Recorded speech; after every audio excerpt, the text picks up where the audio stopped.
श्री दुर्गा सप्तशती, चांदी, पथ इन हिंदी। इसे एस्ट्रोडिशन ने प्रकाशित किया है। दुर्गा सप्तष्टी इन हिंदी 3 चैप्टर। तीसरा अध्याय, सेनापतियों सहित महिषासुर का वध। महर्षि मेद ने कहा, महिषासुर की सेना नष्ट होती देखकर उस सेना का सेनापति चिक्षुर क्रोध में भर देवी के साथ युद्ध करने के लिए आगे बढ़ा। वह देवी पर इस प्रकार बाणों की वर्षा करने लगा मानो सुमेरु पर्वत पानी की धार बरसा रहा हो। इस प्रकार देवी ने अपने बाणों से उसके बाणों को काट डाला तथा उसके घोड़ों व सारथी को मार दिया, साथ ही उसके धनुष और उसकी अत्यंत ऊंची ध्वजा को भी काटकर नीचे गिरा दिया। उसका धनुष कट जाने के पश्चात उसके शरीर के अंगों को भी अपने बाणों से बींध दिया। धनुष, घोड़ों और सारथी के नष्ट हो जाने पर वह असुर ढाल और तलवार लेकर देवी की तरफ आया। उसने अपनी तीक्ष्ण धार वाली तलवार से देवी के सिंह के मस्तक पर प्रहार किया और बड़े वेग से देवी की बाईं भुजा पर वार किया, किंतु देवी की बाईं भुजा को छूते ही उस दैत्य की तलवार टूटकर 2 टुकड़े हो गई। इससे दैत्य ने क्रोध में भरकर शूल हाथ में लिया और उसे भद्रकाली देवी की ओर फेंका। देवी की ओर आता हुआ वह शूल आकाश से गिरते हुए सूर्य के समान प्रज्वलित हो उठा। उस शूल को अपनी ओर आते हुए देखकर देवी ने भी शूल छोड़ा और महाअसुर के शूल के 100 टुकड़े कर दिए और साथ ही महाअसुर के प्राण भी हर लिए। चिक्षुर के मरने पर देवताओं को दुख देने वाला चामर नामक दैत्य हाथी पर सवार होकर देवी से लड़ने के लिए आया और उसने आने के साथ ही शक्ति से प्रहार किया, किंतु देवी ने अपनी हुंकार से ही उससे तोड़कर पृथ्वी पर डाल दिया। शक्ति को टूटा हुआ देखकर दैत्य ने क्रोध से लाल होकर शूल को चलाया, किंतु देवी ने उसको भी काट दिया। इतने में देवी का सिंह उछलकर हाथी के मस्तक पर सवार हो गया और दैत्य के साथ बहुत ही तीव्र युद्ध करने लगा। फिर वह दोनों लड़ते हुए हाथी पर से पृथ्वी पर आ गिरे और दोनों बड़े क्रोध से लड़ने लगे। फिर सिंह बड़े जोर से आकाश की ओर उछला और जब पृथ्वी की ओर आया तो अपने पंजे से चामर का सिर धड़ से अलग कर दिया। क्रोध से भरी हुई देवी ने शिला और वृक्ष आदि की चोटों से उग्र को भी मार दिया। कराल को दांतों, मुक्कों और थप्पड़ों से चूर्ण कर डाला। क्रुद्ध हुई देवी ने गदा के प्रहार से उद्धत दैत्य को मार गिराया। वेदपाल से वाष्पकल को, बाणों से ताम्र तथा अंधक को मौत के घाट उतार दिया।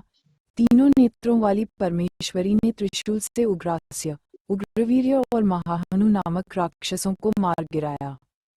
उसने अपनी तलवार से वेदाल नामक दैत्य का सिर काट डाला तथा अपने बाणों से दुर्धर और दुर्मुख राक्षसों को यमलोक को पहुंचा दिया। इस प्रकार जब महिषासुर ने देखा कि देवी ने मेरी सेना को नष्ट कर दिया है, तो वह भैंसे का रूप धारण कर देवी के गणों को दुख देने लगा। उन गणों में कितनों को उसने मुख के प्रहार से, कितनों को खुरों से, कितनों को पूंछ से, कितनों को सींगों से, बहुतों को दौड़ाने के वेग से, अनेकों को सिंहनाद से, कितनों को चक्कर देकर और कितनों को श्वास वायु के झोंकों से पृथ्वी पर गिरा दिया। वह दैत्य इस प्रकार गणों की सेना को गिरा देवी के सिंह को मारने के लिए दौड़ा। इस पर देवी को बड़ा गुस्सा आया।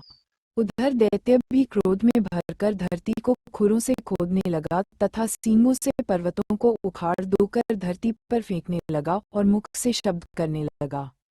महिषासुर के वेग से चक्कर देने के कारण पृथ्वी क्षुब्ध होकर फटने लगी। उसकी पूंछ से टकराकर समुद्र चारों ओर फैलने लगा। हिलते हुए सींगों के आघात से मेघ खंड खंड हो गए और श्वास से आकाश में उड़ते हुए पर्वत फटने लगे। इस तरह क्रोध में भरे हुए राक्षस को देख चंडिका को भी क्रोध आ गया और वह उसे मारने के लिए क्रोध में भर गई।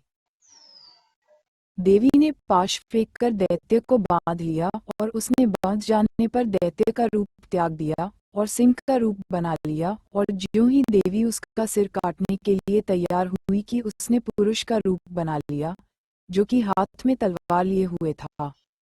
देवी ने तुरंत ही अपने बाणों के साथ उस पुरुष को उसकी तलवार ढाल सहित बींच डाला। इसके पश्चात वह हाथी के रूप में दिखाई देने लगा और अपनी लंबी सूंड से देवी के सिंग को खींचने लगा और गर्जने लगा। देवी ने अपनी तलवार से उसकी सूंड काट डाली। तब राक्षस ने एक बार फिर भैंसे का रूप धारण कर लिया और पहले की तरह चर अचर जीवों सहित समस्त त्रिलोकी को व्याकुल करने लगा। इसके पश्चात क्रोध में भरी हुई देवी बारंबार उत्तम मधु का पान करने लगी और लाल लाल नेत्र करके हंसने लगी। उधर बलवीर्य तथा मद से क्रुद्ध हुआ दैत्य भी गरजने लगा। अपने सींगों से देवी पर पर्वतों को फेंकने लगा। देवी अपने वाणों से उसके फेंके हुए पर्वतों को चूर्ण करती हुई बोली, ओ मूढ़, जब तक मैं मधुपान कर रही हूँ तब तू गरज ले और इसके पश्चात मेरे हाथों तेरी मृत्यु हो जाने पर देवता गरजेंगे। महर्षि मेधा ने कहा। यूं कहकर देवी उछलकर उस दैत्य पर जा चढ़ी और उसको अपने पैर से दबाकर शूल से उसके गले पर आघात किया।